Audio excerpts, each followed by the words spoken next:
Assalamualaikum warahmatullahi wabarakatuh. Perkenalkan, saya Peling NIM 2021 122 1150. Saya dari Fakultas Ekonomi Bisnis, Program Studi Manajemen Konsentrasi MSDM Universitas Muhammadiyah Surabaya. Video ini saya buat untuk memenuhi tugas ujian akhir semester mata kuliah Teori Pengambilan Keputusan dengan dosen pengampu Bapak Poni Adityawan Mulyana SEMM. Baik, saya akan memulai menjawab 3 pertanyaan. Untuk pertanyaan pertama, yaitu akurasi dan kecepatan adalah 2 hal yang sangat penting dalam konteks pengambilan keputusan saat ini dan di masa yang akan datang. Analisis dan jelaskan maksud pernyataan tersebut dengan melihat kondisi dunia bisnis saat ini dan berikan contohnya. Jadi pernyataan di samping menyatakan bahwa akurasi dan kecepatan merupakan 2 kesatuan yang saling berdampingan dalam pengambilan keputusan saat ini maupun di masa yang akan datang. Hal ini sangat berpengaruh dalam konteks bisnis karena lingkungan bisnis yang terus berubah dengan cepat dan kompleks yang semakin meningkat. Di sini saya akan menjelaskan mengenai penjelasannya serta memberikan contoh-contoh konkret untuk mendukung pernyataan tersebut. Yang pertama ada akurasi. Akurasi merujuk pada tingkat kebenaran dan keandalan informasi yang digunakan dalam pengambilan keputusan. Dalam konteks bisnis, akurasi sangat penting karena keputusan yang salah dapat memiliki konsekuensi yang serius. Adapun beberapa alasan mengapa akurasi itu penting di dunia bisnis. Yang pertama, ada kompetisi yang ketat. Yang kedua, ada pengambilan keputusan yang berbasis data. Saya mengambil contoh PT Maju Mundur Jaya menggunakan data penjualan untuk merencanakan strategi pemasaran. Jika data tersebut tidak akurat, maka perusahaan mungkin mengalokasikan sumber daya pemasaran mereka ke segmen pelanggan yang salah dan akibatnya akan menyebabkan penurunan penjualan. Untuk kecepatan merujuk pada kemampuan untuk mengambil keputusan dengan cepat dalam kondisi bisnis yang dinamis. Kecepatan menjadi semakin penting karena dunia bisnis saat ini beroperasi dalam lingkungan yang berubah dengan cepat. Contohnya perusahaan makan cepat saji seperti melihat adanya tren baru di pasar sepertinya meningkat. Permintaan makanan yang sehat. Dalam rangka mengambil keuntungan dari peluang ini, mereka harus dengan cepat merancang menu yang serius dan meluncurkannya ke pasaran sebelum pesaing mereka melakukannya. Jadi, kesimpulan dari pembahasan dalam konteks bisnis saat ini adalah akurasi dan kecepatan adalah kualitas yang sangat penting dalam pengambilan keputusan. Akurasi memastikan bahwa informasi yang digunakan adalah benar dan dapat diandalkan. Sementara kecepatan memungkinkan perusahaan untuk merespon perubahan pasar dengan cepat. Kombinasi dari kedua faktor ini akan membangun perusahaan untuk menjadi lebih adaptif dan kompetitif di masa sekarang maupun di masa yang akan datang. Untuk slide selanjutnya adalah pertanyaan kedua. Untuk pertanyaan kedua ini ada beri contoh di bidang SDM dan jelaskan bagaimana penggunaan teknologi bias mengurangi bias dalam pengambilan keputusan. Jadi di sini saya mengambil contoh AL dalam rekrutmen 4.0 mengurangi bias dalam rekrutmen. Memang sulit rasanya untuk menghilangkan bias manusia, tetapi sangat mungkin untuk mengidentifikasi dan memperbaiki bias dengan menggunakan teknologi AL.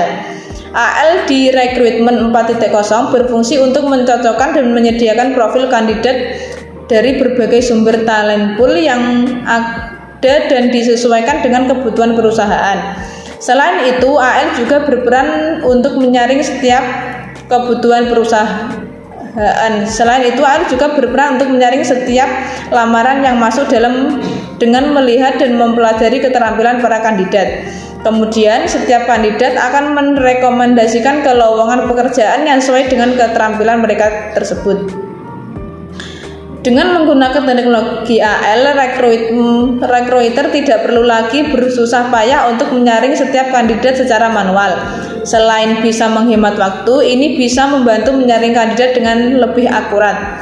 Khalid adalah salah satu platform rekrutmen 4.0 yang telah menggunakan teknologi AL tersebut. Advance teknologi AL Khalid di sini membantu menyaring dan merekomendasikan daftar-daftar kandidat dengan keterampilan.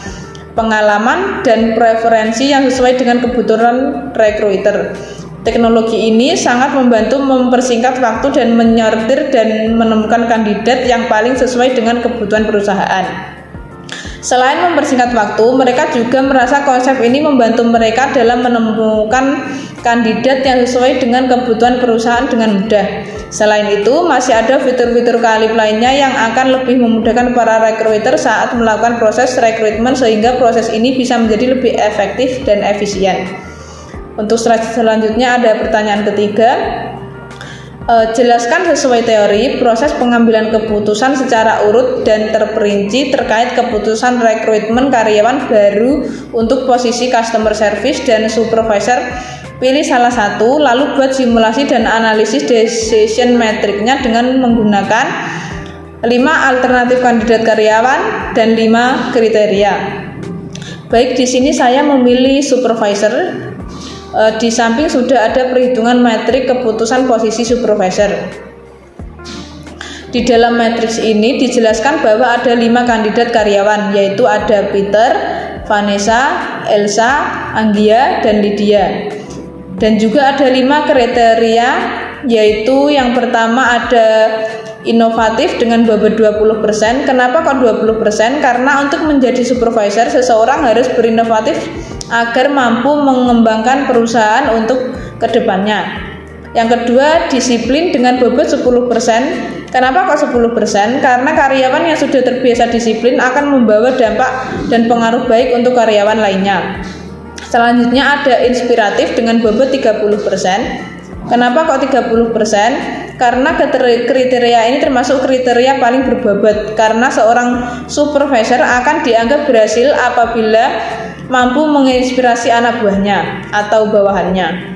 Dan yang terakhir ada kriteria jujur dengan bobot 15%. Kriteria ini dianggap paling penting karena seseorang untuk mampu mengendalikan perusahaan dan bawahannya, kunci utamanya adalah kejujuran.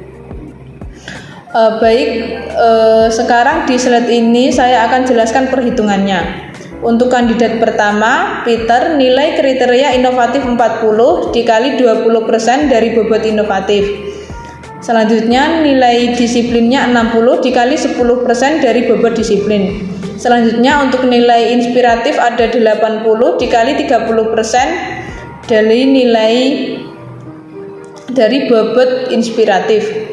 Selanjutnya nilai loyalitas 90 dikali 20% dari bobot loyalitas, dan nilai kejujuran 80 dikali 15% dari bobot kejujuran. Dan untuk kandidat seterusnya perhitungannya sama. Baik, di slide ini merupakan hasil perhitungan metrik di mana semua perkalian di atas ditotal dan menghasilkan nilai seperti pada metrik di samping. Jadi dapat disimpulkan dari perhitungan matriks kandidat supervisor di atas, hasil atau keputusan terbesar jatuh pada kandidat pertama, yaitu Peter dengan skor 8.250. Dengan demikian, dari kelima kandidat yang memenuhi kriteria supervisor adalah saudara Peter. Sekian presentasi dari saya. Mohon maaf apabila ada kesalahan dalam penyampaian materi selama presentasi. Terima kasih. Saya pamit undur diri karena kalau maju saingannya teman sendiri. Wassalamualaikum warahmatullahi wabarakatuh.